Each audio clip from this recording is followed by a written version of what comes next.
ഓ അവക്ക് ബഡിന് വെച്ച് പിടിപ്പിക്കാൻ കണ്ടൊരു നേരം. അതാണെങ്കിൽ ബഡിന് ഞാൻ ഇറങ്ങി. ഓ പിറകെ വിളിക്കല്ലെന്ന് എത്ര പ്രാവശ്യം പറഞ്ഞിട്ടുണ്ട്. ഫോൺ കൊണ്ടെടുക്ക്. അതെ ആകെ ടെൻഷനായി. അവരൊന്ന് വിളിച്ചു നോക്കായിരുന്നില്ലേ? അതല്ലെന്നേ കഷ്ടപ്പെട്ട് പഠിച്ചു വെച്ച ഹിന്ദിയൊക്കെ മറന്നും പോയി. ഇനിയിപ്പോ ഞാൻ പറയണത് അവർക്ക് മനസ്സിലാവില്ല. അവര് പറഞ്ഞ നിനക്ക് മനസ്സിലാവില്ലല്ലോ. ഇത്ര മാത്രം ഇരിക്കാൻ വേണ്ടി ഇവിടെ ഒന്നും ഉണ്ടായിട്ടില്ല. ഹലോ ഞാൻ 5 മിനിറ്റിനകത്ത് എത്തും. വേണ്ടേ? ആ അതെയോ? ആ ഓക്കെ ഓക്കെ കുഴപ്പമില്ല. നാളെ നമുക്ക് പ്രശ്നമില്ലല്ലോ. ആ ഓക്കെ ഓക്കെ. അയ്യോ കുമ്പം മീറ്റിംഗ് മാറ്റി വെച്ചു നാളത്തേക്ക്. ഓ എന്തായാലും കർത്താവിന്റെ പ്രാർത്ഥന കേട്ടു. അയ്യോ ഇതൊടിച്ചാ? ഇതൊടിഞ്ഞല്ലേ? കനക നീ എന്നെ ഒടി വയ്ക്കാൻ നോക്കിയില്ലേ? മേളിലൊരാളിരിപ്പുണ്ട് എല്ലാം കണ്ടോണ്ട്. ഒടുക്കത്തെ ഈ കളി കൂടി നീ ഒന്ന് കാണ.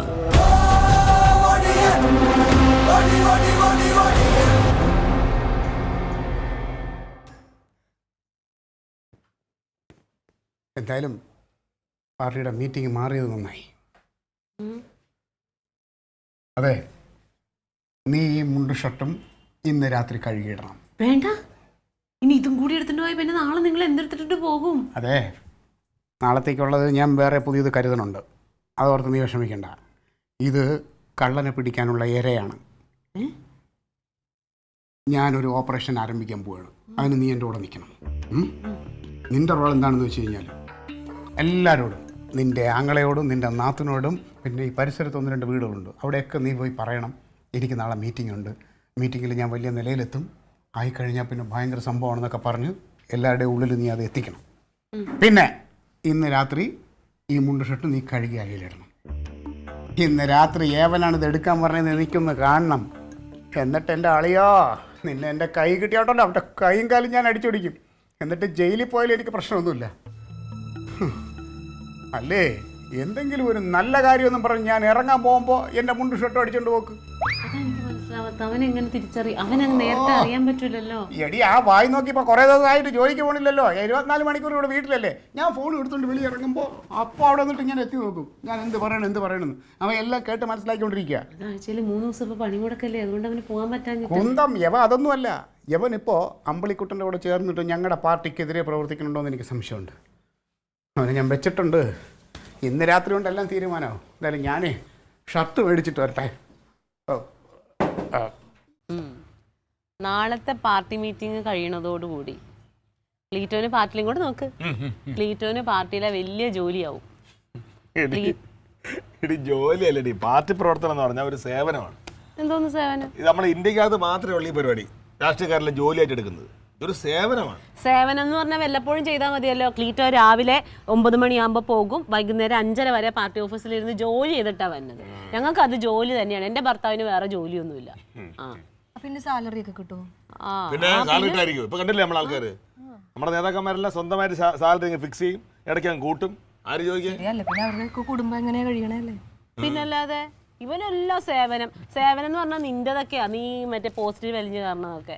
ഇതിനൊക്കെ നല്ല വിദ്യാഭ്യാസം ഇല്ലെങ്കിലും നല്ല ലോകപരിചയം വേണം, നല്ല അറിവ് വേണം.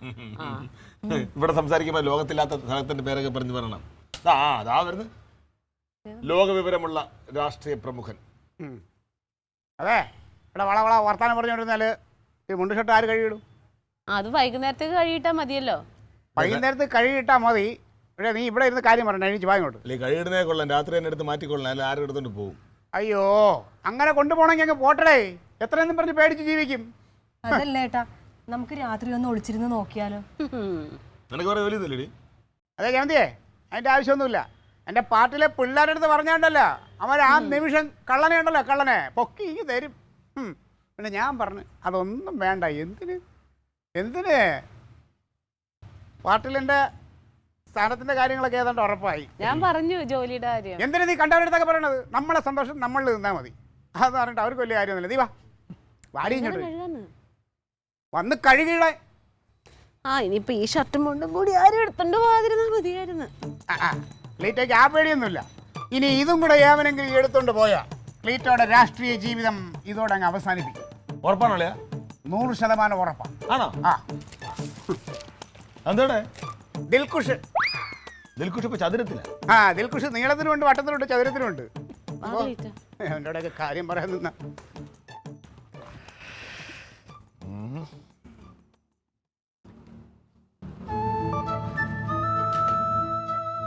എന്തിങ്ങനെ നോക്കുന്നത്? ചേട്ടാ എനിക്ക് എന്റെ ഭർത്താവിന്റെ മുഖത്തോട് നോക്കാൻ പാടില്ല.